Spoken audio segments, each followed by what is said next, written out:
Welcome in to News and Views with Tom Lamprecht. The stories you've heard and the ones you need to hear. Now more than ever, America's solidarity with Taiwan is crucial. Well, the White House wouldn't even back up the speaker for going to Taiwan? We do not support Taiwan independence. Inflation Reduction Act of 2022. A reckless tax and spending bill. It's the weather. It is very, very hot.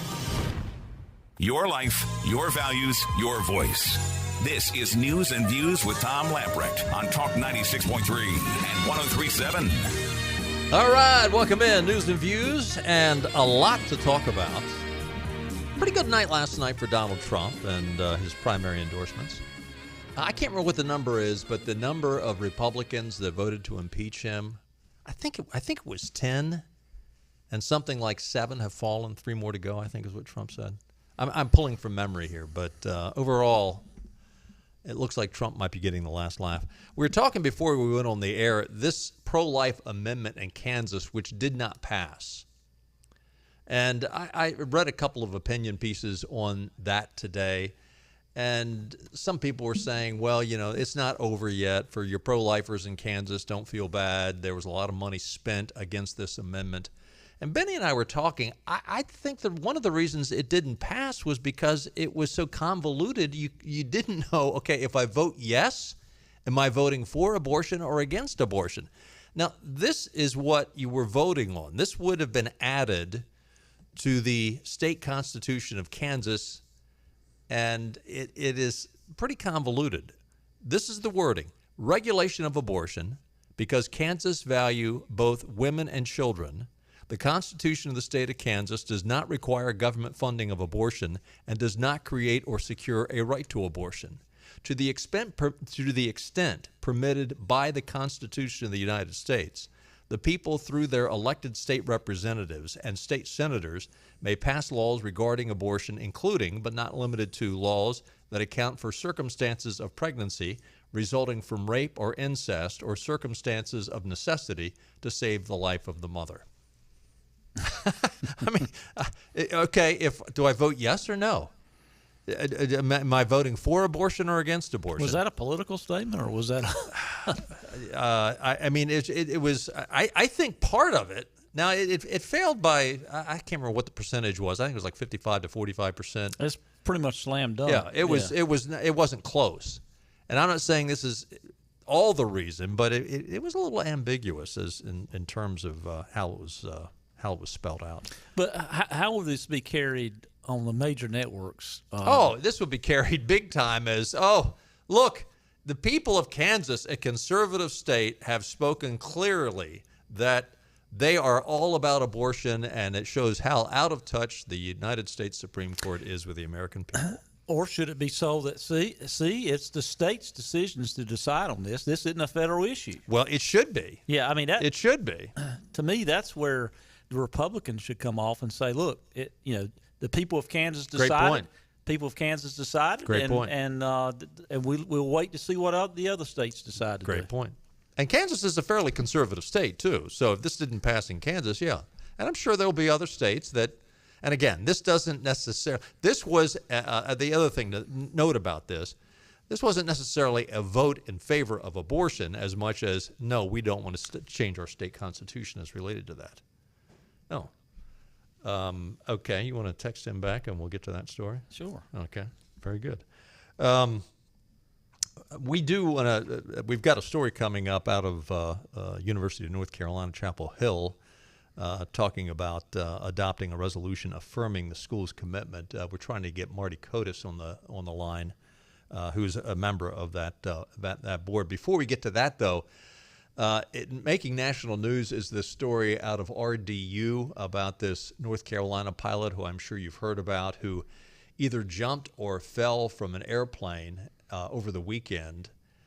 Charles Hughes Crooks, 23, was co-piloting a 10-person aircraft, which is primarily used for cargo. And he either fell to his death or jumped to his death back on July the 29th, which would have been, last Friday. It was unclear whether he fell out of the plane or jumped out of the plane, according to Fox News. There is a cell call that has been released now, 911 call from the air traffic controllers, that indicates that the pilot who ended up landing the plane veered off the runway and onto some of the grass that accompanies the runway. According to this call, the pilot indicated to the air traffic controller, who then called to 911, that Charles Hugh Crooks jumped from the airplane. Now, whether that now you can imagine, the panic in the voice, the adrenaline in the voice, and the confusion over the situation after you've just crash landed an airplane. That there very well could be some confusion. It seems much more bizarre that this young man, who his dad said, look, he had everything to live for. Why would he have done this? It doesn't make any sense. 23 years old, it doesn't make any sense that he would have jumped. That's a weird story. When I just heard it and I saw the image of the plane, because it was a cargo type plane, right. Looked like it could be a plane where you have paratroopers and that type of thing, acrobatics. I said, you know what? And with his age, I was thinking they might have been trying some kind of YouTube streaming stunt or something. But I guess I was probably wrong. My first thought was, apparently this plane's got a cargo door in the back of it. My first thought was and they were having trouble with the landing gear, that he was trying to get a visual of the landing gear to see if it was a halfway down. Leaned too far out and slipped and fell. Carolina Journal is reporting the Board of Trustees for the University of North Carolina, Chapel Hill, has unanimously adopted a resolution affirming the school's commitment to academic freedom and freedom of speech on campus. Quote, our universities particularly should be the place where we expect the freedom to challenge the status quo in both society and amongst the folks in the institution itself. We should expect this to be a place where we are encouraged to understand and articulate positions other than our own in a fair and honest manner. This was the words of the vice chair of the board there, John Pryor. The vote, which happened last week, it was a result of a survey, which is not necessarily surprising. The survey queried randomly selected students at a cross-section of UNC system schools, including North Carolina Chapel Hill, Appalachian State, North Carolina Central University, and UNC Greensboro. Although the report concluded that faculty generally do not push political agendas. Really? Campuses still do not consistently achieve an atmosphere that promotes free expression, and students who identify as conservative face distinctive challenges.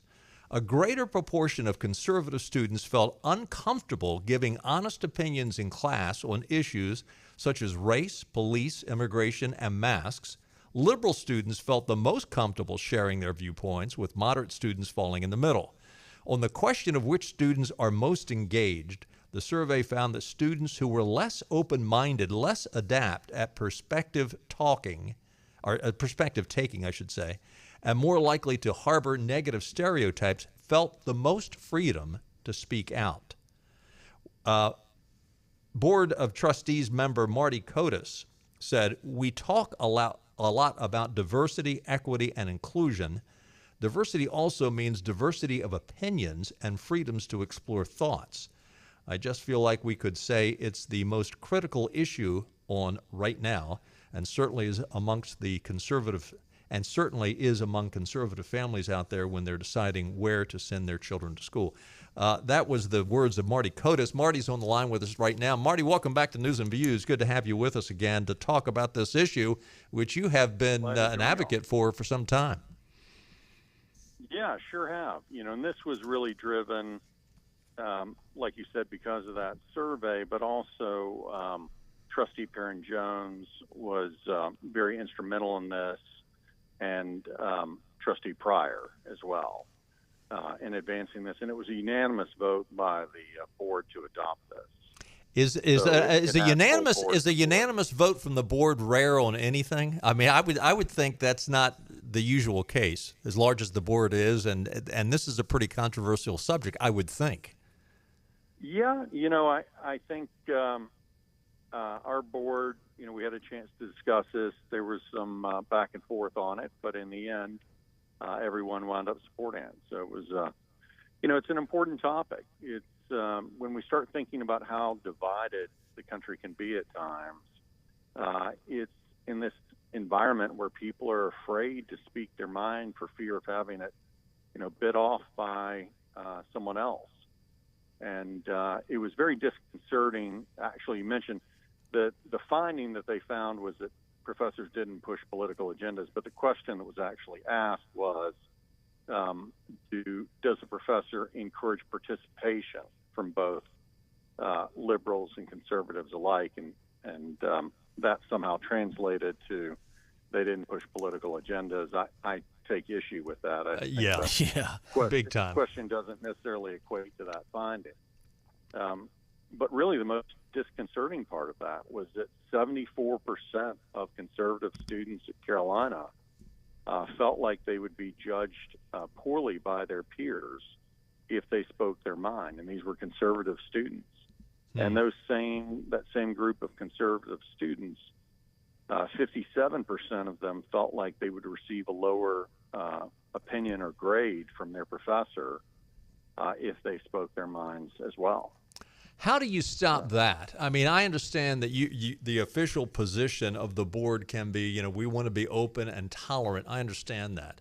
But how do you get into the classroom, and how do you make sure that the professor indeed not just wants everybody to participate? I'm sure, listen, if you've got an agenda, you want the opposition to express themselves so that you can, and as a tenured professor versus a freshman who is, 18 years old and you're 58 years old with tenure, you're going to make that young man or young woman perhaps look foolish when they speak up. How do you make sure that doesn't happen?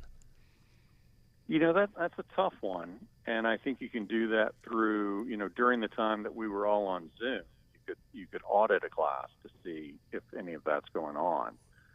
But, I think it's important for us to understand at the university that diversity of thought and varied opinions is kind of what we're all about. Right. Right? I mean, you bring people in to explore ideas, not to buy into the, one concept, and that's what everyone has to adopt, or any sort of compelled speech. And like any good dinner party, let's say, you want to encourage discussion and set some ground rules and make sure people behave themselves rather than, resorting to blows. So, I think the role of the professor should be to guide the conversation along, but to explore different viewpoints and to welcome them, and not let other students necessarily just jump on and ridicule the other side or berate them. And sometimes that spills outside of the classroom onto social media as well. Oh, I'm sure. Absolutely.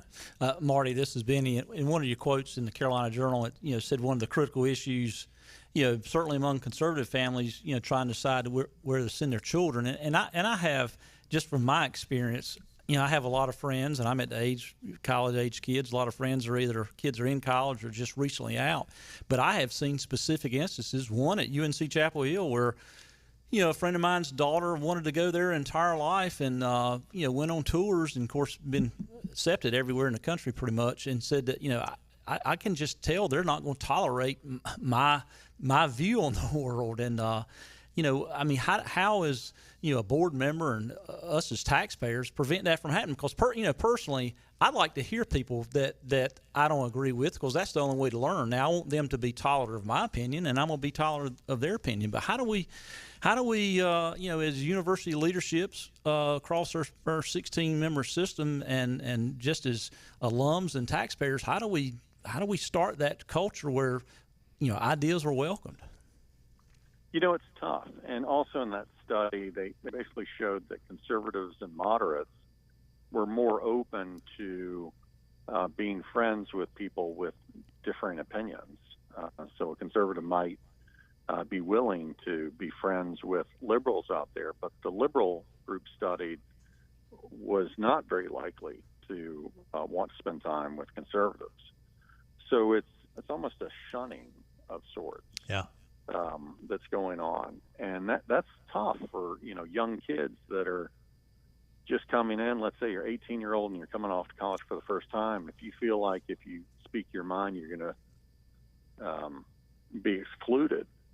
That's a tough spot for them to be in.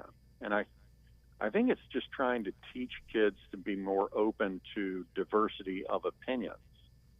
They seem to have gotten the concept of being open to diversity of everything else, but opinions they seem to be lagging behind on. So, I'd like to see, if we're talking about diversity classes, maybe diversity is welcoming other perspectives.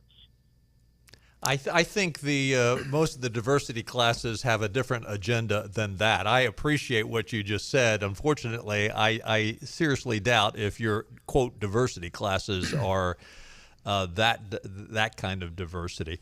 I'd have to... I've seen a couple of examples where it's more compelled speech. Yeah.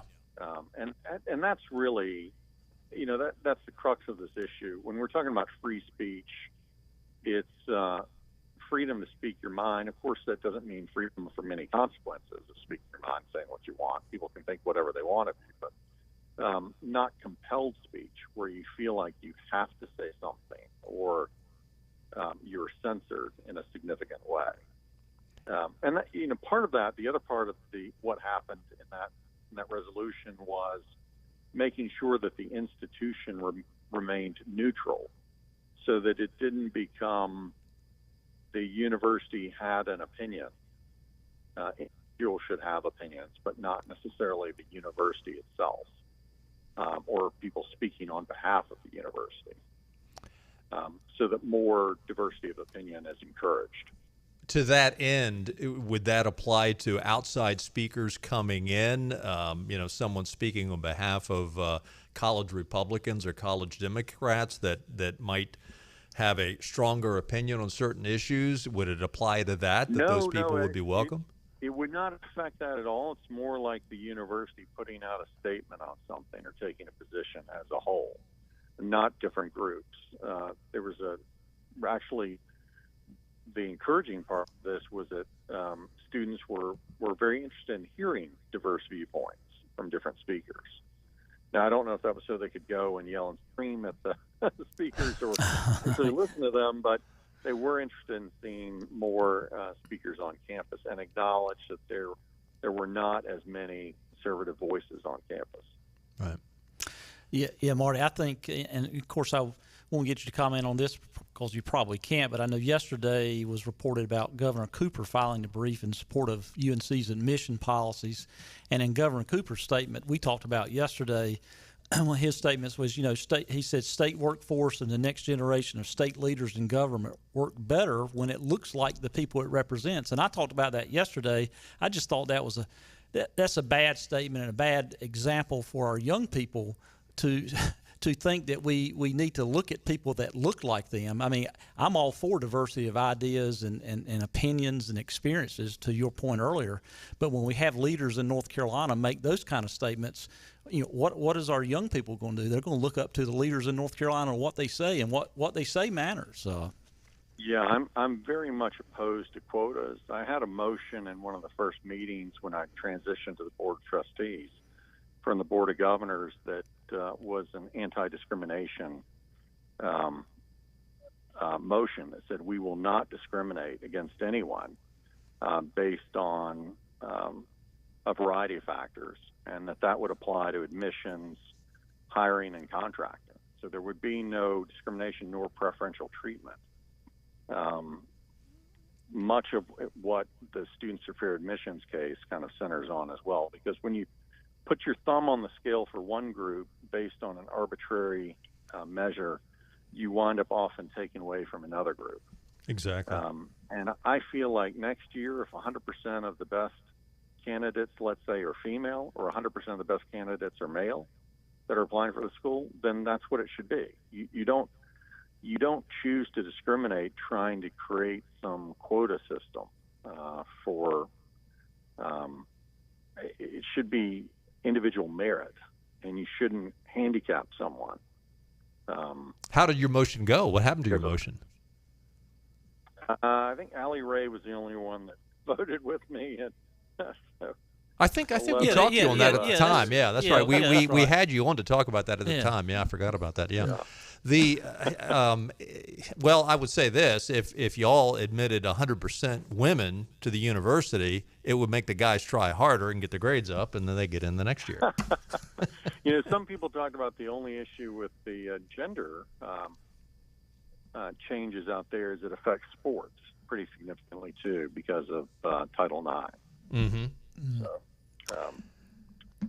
again, sometimes when I'm not a fan of government getting involved to try and fix things. I think they usually mess things up when they start setting these rules and standards out there for quotas or programs. It's better to let free market a little bit more control. Marty, thank you for being a voice of common sense on the UNC board. We do appreciate it, and thanks for joining us this afternoon. Glad to. Keep up the good Thank you, work. Marty. Appreciate it. Stay with us. Benny and I'll be right back. Got a trade? Then get to Greenville Toyota. We're out to buy 500 local trades, and we'll buy you out with our best offer. Or trade in for a new Toyota and get our Greenville Advantage with no-cost lifetime maintenance and more. Don't miss the trade buyout at Greenville Toyota. Hey, we're at Maribella's in Greenville, the new location of Maribella's on Fire Tower Road. If you haven't been to this place yet, let me tell you, you are missing out. I want to introduce my friends from Maribella's. I've got Sal, Massimo, and Pietro here. These guys are awesome. Not only do they make great food, they do a lot of things for the community, which we're going to be talking about. But Sal, let's start with you. Let's talk about the new location of Maribella's on Fire Tower Road. I'm a regular here. I love it. You guys call it Old World Pizza. Tell us what's different about your pizza. Well, we got two kinds of pizzas. We have the traditional, American style, and then we have the Old World Pizza, which is made with fresh mozzarella, and the way they do it in Italy.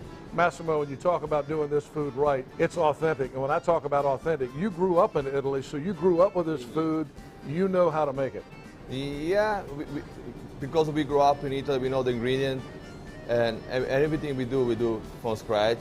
And the right ingredient it's been hard for us to bring over here. Now finally we can get the right ingredient to make a right pizza. All right, now I'm going to talk to my friend Pietro here at Maribella's. He's got the Nino's shirt on today. We're going to talk about Nino's, which is another great dining experience, upscale dining experience, on another segment upcoming. But Pietro, let's talk about Maribella's. For people who've never been to Maribella's, what's the experience going to be like when they come here? Not only pizzas, but pastas, salads, sandwiches, you got it all. Yes, we do. We have new sandwiches that we put in this new location, and we're going to spread it to the other locations. The guys here at Maribella's have won national pizza competitions, so you know it's good. Thanks to Sal, Massimo, and Pietro. Folks, do yourself a favor. Come to the new Maribella's here on Fire Tower Road in Greenville, or Maribella's on Greenville Boulevard, or Maribella's in Washington on Carolina Avenue. Also, don't forget upscale dining at Nino's on Red Banks Road. It pays to pre-order at Greenville Toyota. Camrys, Corollas, Tundras, RAV4s, Highlanders, and more are on the way. Pre-order yours today. Plus, get more for your trade. It pays to pre-order at Greenville Toyota. Other restaurants claim their food is fresh and fast, but are they friendly? At Moore's, you're treated like family the minute you walk into their doors. With locations in Winterville, New Bern, Swansboro, Morehead City, and Jacksonville. We've been practicing what we preach since 1945. At Moore's, our barbecue is slow cooked and smoked over real wood daily until it's so tender it's falling off the bone. Combined with our fresh chicken, cooked-to-order seafood, and homemade fixins, we're sure you'll agree. This is your Drive at 5 and ENC with Tom Lamprecht. Welcome back to News and Views on Talk 96.3 and 103.7. Welcome back in. Taking a quick look at your weather forecast. Some passing clouds. Low of 76 tonight. Tomorrow, intervals of clouds and sunshine. A stray shower is possible. High around 95. Again, a few clouds tomorrow night. A low on 74. And Friday, more of the same. Pretty much every day this week is going to be hot with partly cloudy skies and a slight chance of passing shower, and low in the mid-70s every night. Hot. Somebody sent me a message last night because I always talk about liking the weather. And, of course, like the summertime weather in Montana and Idaho, and he said, well, just for your information, it was 104 today in Montana, and if you wait a few months, it will be 140 degrees cooler. Yeah. So that's about right. Vin Scully, the Los Angeles Dodgers play-by-play guy for 7 decades, died last night, 94 years old. His last baseball game, his last play-by-play was when he was 88, 6 years ago. And he has seen a lot of baseball. Started out back, let's see, he was born in 27. He went to Fordham University, born in New York, started out with the Brooklyn Dodgers, went with the Dodgers when they went out to L.A. in 1958. He was the youngest person to ever broadcast a World Series game in 1953. Final broadcast was back in 2016. He was smooth. He was silky smooth. You know, my favorite call of his was I believe it was the '88 World Series, Dodgers versus A's, when Kirk Gibson came in hurt to pinch hit in the ninth inning hit a home run off Eckersley, and I mean that call was just. Yeah. And I wasn't a Dodgers fan. I was a National League fan, so I was kind of pulling for the Dodgers. But that call to me was just probably one of the best moment in sports, really. I mean, it was just kind of like storybook stuff. He did the play-by-play of Hank Aaron's 715th home run, which broke the record. Don Larson's World Series perfect game, and Kirk Gibson's 1988 World Series home run. I'd forgot that he did the Don Larson game. Wow. Yeah. Man, he was around a long time. He was. 7 decades. And that's as old as most people live. But, you know, it's great that someone can, do what they love and get paid for it till 88 years old. I mean, that's and he really sounded as young that last game as he did 20 years earlier. I mean, he never lost his enthusiasm for the game. Of course, he did retire, but 88 will let you do that. Where was he from again? Well, he was born in New York. New York, okay. And, of course, he spent most of his career out in L.A. with the Dodgers. Business Insider, along with a number of other media outlets, is reporting that Representative Jackie Walorski, I guess is how you pronounce it. Walorski, from Indiana, was killed in a car accident last night. She and 3 of her staff were in a head-on collision. The driver of the other car also lost their life. Today we lost one of our greatest members. The Republican Study Committee said in a statement, Jackie Walorski lived a life of public service, a friend to all who knew her. Kevin McCarthy confirmed the reports that she passed away. Sheriff Jeff Siegel said the 58-year-old representative was in an SUV traveling southbound when it was hit head-on by another car just after 12:30 p.m. All 3 occupants of her car passed away, as well as the driver of the other car. House Minority Whip Steve Scalise recalled her as a dear friend who loved serving her state. She was a devout Christian, a passionate advocate for life, and a leader among Hoosiers everywhere. Jackie did want to serve. Those were the words from her fellow Representative Jim Banks. Former Vice President Mike Pence, who is from Indiana, said he and his wife were heartbroken over the news, as well as Pete Buttigieg, who was the previous mayor of South Bend, Indiana, added his condolences. And actually, that was this afternoon, 12:32, so that's right after lunch today, 12:32 p.m., right? I was thinking it was last night. Let me double check. I was thinking it was 12:30 last night, but I guess you're right. 12:30 p.m. Yeah, so that was earlier today. Yeah, correct. Thanks for catching that. Yeah, lunchtime today. And I think she was House Ethics Committee. So yeah, sad, really sad. We get taken the time out. We get back though. Paul Pelosi is in the news, and some interesting new information about his court hearing and who will be overseeing it. Can you say a little hanky-panky going on? I think so. Stay with us. We'll be right back. Acre Station Meat Farm, along with Lane Angus Beef, bring you Farm to Fork Beef. Stock your freezers now with affordable beef boxes, just in time for the grilling season. Farm to Fork Beef brings quality local beef to your family. From your traditional butcher shop, Acre Station Meat Farm. Come on down to Acre Station Meat Farm and find out why we're #1 in fresh cuts and friendly service. Acre Station Meat Farm, Highway 32 North, Pinetown. Another rock and roll weekend.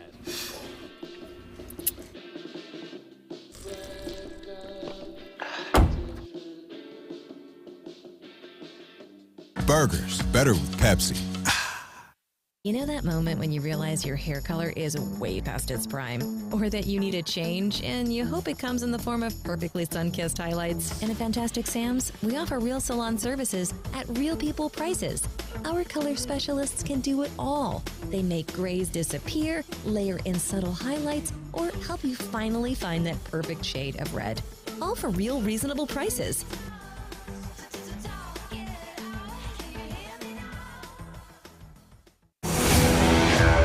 The best burgers around. Everyone loves a thick, juicy, and fresh burger. Tiebreakers in Greenville, plus the all-new Tiebreakers in Winterville. Do real burgers better than anybody. So don't just go to any burger-themed restaurant chain. It's time to break the chain and eat local. Tiebreakers, real burgers at its best. Everybody loves burgers. Air Service is back at Pitt Greenville Airport, offering safe, clean facilities and flights from American Airlines. That means the short commute, quicker lines, and better prices that get you where you're going fast and easy. See it for yourself. There's great things inside at Pitt Greenville Airport. Another rock and roll weekend.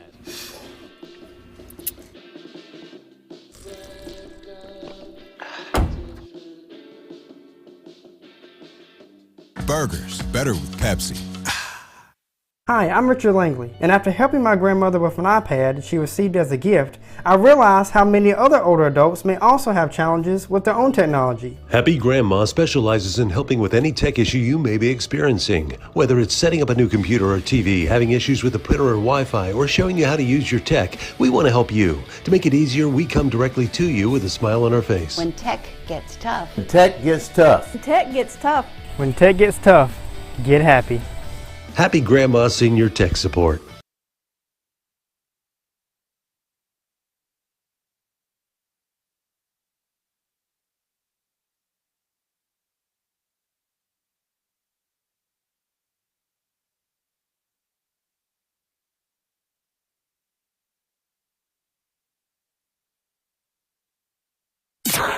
News and views. He's kind of a diva. He's absolutely fascinating. Ultimate gentleman spy. Irresistible to women, deadly to his enemies, a legend in his own time. You won't believe what he's going to say next on Talk 96.3 and 103.7. Here's Tom Lempreck.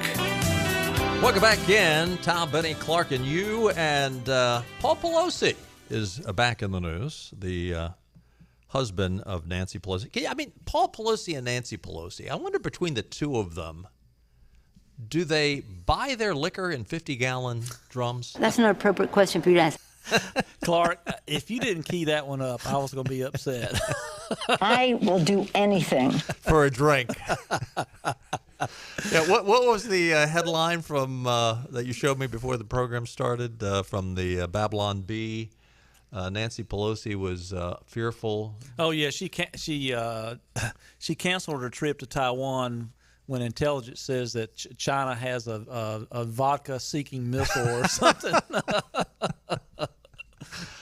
Paul Pelosi, the husband of the Speaker, pleaded not guilty today. He didn't show up, by the way. He sent his attorney in to plead not guilty to his May 28th car crash in Napa Valley.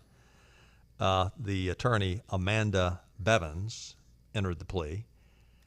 At the time, he ran his Porsche into a Jeep, totaling both cars. He was unsteady on his feet. His speech was slurred, and he had a strong odor of alcoholic beverage emanating from his breath, according to the complaint. Now, you sure that's not Nancy? You sure that's not Nancy in House Chambers? That's what I'm saying. When you buy your liquor in a 50-gallon drum. Pelosi, who faces 2 misdemeanor charges, DUI causing injury and driving with a blood alcohol of 0.08%, causing injury, will remain free on his own recognizance. He's out on his own. Let's put it that way. He's due back in court on August the 23rd. Paul Pelosi allegedly had drugs in his system as well, slurred his words, attempted to give officers a police courtesy card at the time of his arrest.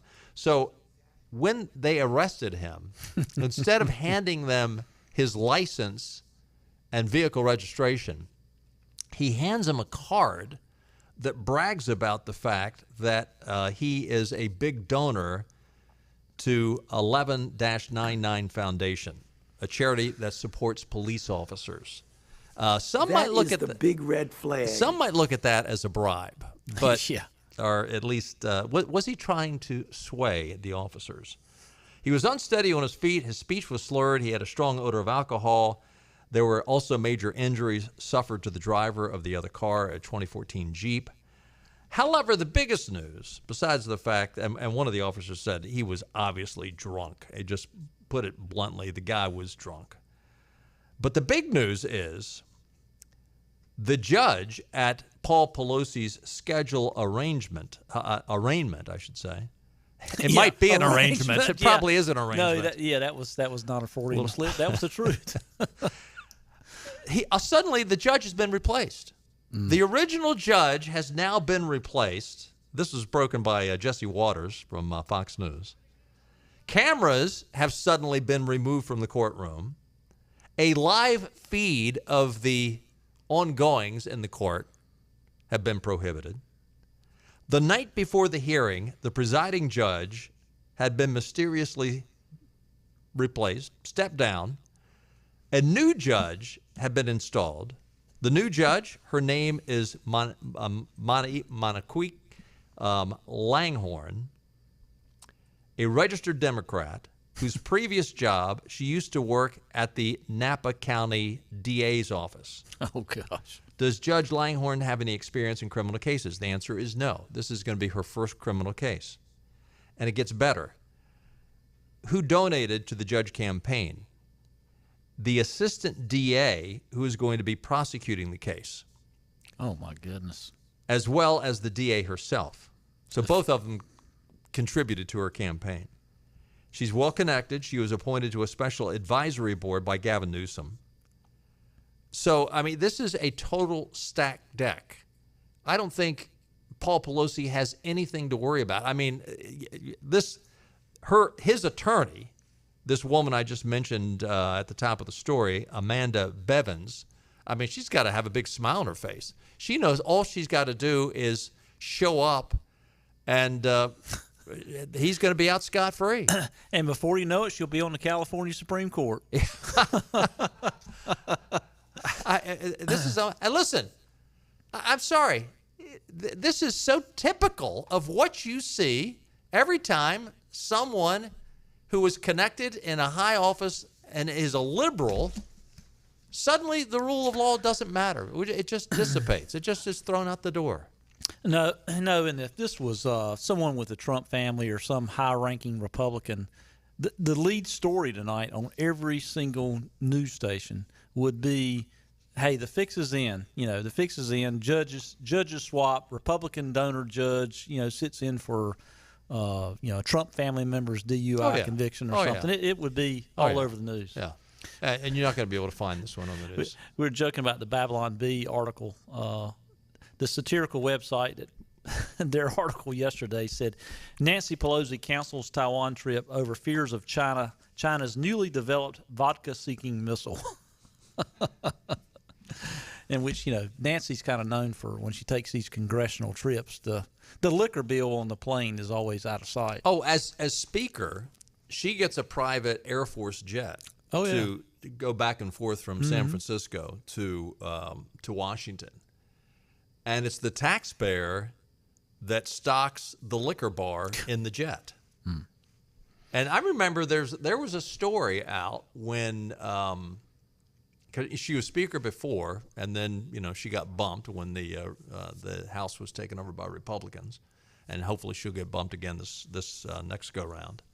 But there was a story out that we covered that the Air Force talked about how when she was Speaker, the liquor bill to stock that plane was astronomically higher than when the Republican was the speaker. Yeah, there was one report. It was like a short trip, like a national, from here to Chicago or from here to whatever. It was something within the United States. I mean, it was like $1,000 liquor bill just for like a 3-hour flight or a 2-hour flight. And I'm sure it's not any cheap stuff. No. If you ever go to the ABC store, it's the stuff that. And she's got you look at her, she's got a vodka tan too. I mean, she's. I think she's hammered most of the time. I mean, you know what a vodka tan is. I mean, you've seen it. Don't have one. I got friends that's got them. I mean, yeah. So speaking of ignoring the law, we got to take one more break, right? Yeah. Okay. Let's go ahead and take a break because I got one more story about how Joe Biden is just totally ignoring the law that's on the books. It's clear, and yet Democrats just ignore it. Stay with us. We'll be right back. Here we're on location today at Fabric and Home Furnishings in Arlington Village here in Greenville. One of my favorite people. We've got Lisa Pendry here. And Lisa, big news. You've been working on the store. It looks fantastic. You finally have finished the transformation of the store. You've got your Norwalk gallery open. Give us the whole story here. We are excited. It's been a big process. It's taken us a while, but now all of our renovations complete, from paint colors to little elegant showroom areas to highlight everything we offer here at Fabric and Home Furnishings. And we say that it's a furniture store and so much more, and of course that means you also have designers on staff. So tell us about that. You got some new folks. I do. I've got some new designers that we've added to our team that can come out to your home, walk you through the whole process, help you as much as you need us to pull your home together. And there's a big party coming on June 16th. You've got your Norwalk Furniture grand opening gala, and it's going to be a big party here in the store, and that sounds like a lot of fun. Tell us about it. It is. We hope to have dignitaries like Henry Hinton. I'll be here. And P.J. Conley is going to come, our mayor. Lots of fun people. All of my designers that shop here are going to be here in the community, and we're going to have some champagne and some hors d'oeuvres, representatives from Norwalk, and just have a big night of fun and festivities and education on what we offer. I'll tell you, the store is packed right now. I know a lot of furniture stores are still having trouble getting inventory, but you guys have a lot of stuff people can buy right off the floor. We do, Henry. We invested in a warehouse, and we've added lots of inventory so you can just have it delivered or pick it up the day you buy it. So lots of sofas, chairs, everything in performance fabric so you can enjoy your furniture. And you started 12 months same as cash. We did start that so we can help with everything that's going on in the world right now. All right, Fabric and Home Furnishings here in Arlington Village. Don't forget the big party, the grand opening gala for the Norwalk Gallery, coming up on June 16th at 5:30, big ribbon cutting, and it's going to be a big party. So I'll be here. You need to be here too. Thanks to Lisa for the update. Acre Station Meat Farm, along with Lane Angus Beef, bring you farm to fork beef. Stock your freezers now with affordable beef boxes just in time for the grilling season. Farm to fork beef brings quality local beef to your family. From your traditional butcher shop, Acre Station Meat Farm. Come on down to Acre Station Meat Farm and find out why we're #1 in fresh cuts and friendly service. Acre Station Meat Farm, Highway 32 North, Pinetown. Empty lots at car dealers everywhere, except here. The selection you want is at Greenville Nissan. And during the Nissan Thrill of the Drive sales event, buy a new Nissan with financing as low as 0.9%. The versatile Nissan Rogue, the all-new Pathfinder, or gas-saving cars like Nissan Sentra and Altima. And yes, we have trucks. Buy the new Nissan Titan with 0.9% financing, or the all-new Frontier for $99 a month. Hurry to Greenville Nissan, where we drive to serve. He's washed his hands so many times he can now see the answers to his tests from high school. Those aren't the right answers. And you never know what to expect with Tom Lamprecht on Talk 96.3 and 103.7. Welcome back in. News and views for a Wednesday. It is Wednesday, right? Yeah, Wednesday. This week is flying by. Joe Biden has signed. What happened? Yeah, that's what we'd like to know. By the way, he's still in lockdown. Yeah, tested positive again today, I think. Yeah. I mean, it was really interesting because, you know, he tested positive, then he tested negative, and he came out strutting like a peacock. I'm so much stronger than Donald Trump. Yeah, this may be 3 days later. this may be their start of, you just getting rid of Joe. Yeah, just keeps testing positive. He finally says, "Look, due to my health, I think it's time for me to step aside." This might be it. So anyway, Cousin Eddie signed an executive order today that would provide for tax-funded abortions. Now, listen, the law is very clear. The Hyde Amendment is, they tried to get rid of it. The Dems have tried to get rid of it, but it's still in the books. The Hyde Amendment makes it real clear you don't spend federal tax money from being used to fund abortions. White House Press Secretary Jean-Pierre said during the daily briefing that the order paves the way for Medicaid to pay for abortions for women having to travel out of state. The order directs Health and Human Services Secretary Javier Becerra to consider advancing access to reproductive health care services, including through Medicaid, for patients who travel out of state for reproductive health care services. Becerra will invite states to apply for Medicaid waivers to allow them to provide reproductive health care to women who live in states where abortions are banned. Jean-Pierre said the waivers will pay for the actual abortion procedures, but she had a few additional details to offer. So the Medicaid waiver, from what I understand, is for them to pay for abortion procedure, and I don't have specifics on the travel. But again, and they come out, and they were asked by Owen Jensen from the Catholic News Network why Biden, a Catholic, wants to force tax-paying Catholics to subsidize abortions. So federal law makes it clear doctors must provide women emergency medical care, including abortion services, to stabilize women facing life-threatening conditions, Jean-Pierre responded. We're working to ensure that pregnant women whose lives are in serious jeopardy receive the care they need. They already receive the care they need. Every one of these states that has outlawed abortion, it is outlawing elective abortion. Every one of these states, even Alabama, that's probably got one of the most restrictive abortion laws on pro-life, anti-abortion laws on the books. Even they have an exception. If the life of the mother is in danger, you do the necessary triage to save the life of the mother. Every one of these states has this. This is a crock. And yet, and the law is very clear. You do not spend federal funds on abortion. But does it matter? Not if the Democrats are in charge. And their attitude is, well, take us to court.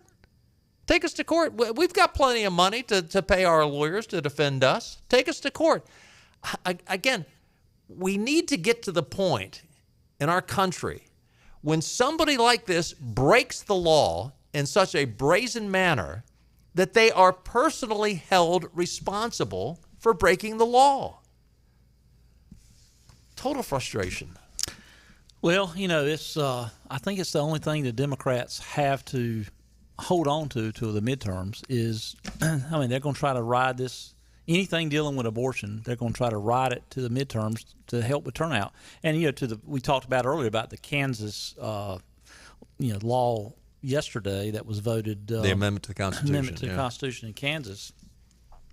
The more I think about it.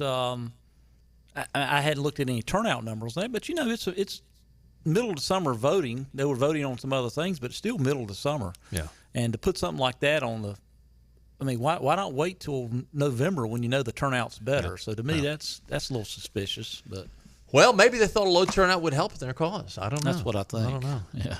New York Post is reporting the Batgirl movie has been shelved. They spent $70 to $90 million making this movie. It is complete.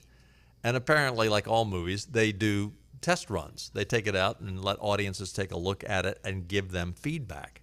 Now, you got to understand that this Batgirl movie features a transgender character. You are kidding me. I hadn't heard this. No. This came out today on New York Post. Transgender character.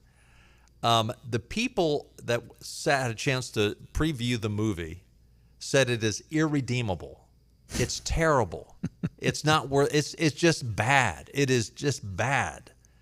So anyway, make a long story short, the new folks that own Universal, HBO / Max, they have all kinds of mergers going on. They are taking this irredeemable film and just sticking it on the shelf. That's not going to be released. $70 to $90 million. So I saw two different price tags. It's done. It's complete. It's ready to show, and they're just going to put it on the shelf. That's how bad it is. So the name of the movie was Batwoman? Batgirl. Batgirl. And was it It was a DC character, first trans character in one of these DC movies. So a person that was... Yeah, who would watch that? Well, here's the thing. When the test audience thought it was awful, calling it irredeemable. And listen, this is... there's Batgirl if you're watching on video.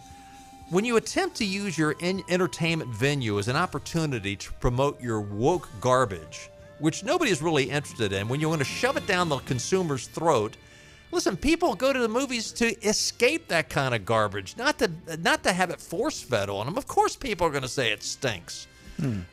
Progressives, the American consumer is not interested in having your garbage shoved down our throat. Would you get that? 80 million out down the drain. For them, it's probably no big deal. Anyway, sorry for all you Batgirl fans, but that's how it is. Hey, we got to run. We'll do it again tomorrow. Play a little political trivia. See you then. Bye-bye, everybody. All right. Another rock and roll weekend.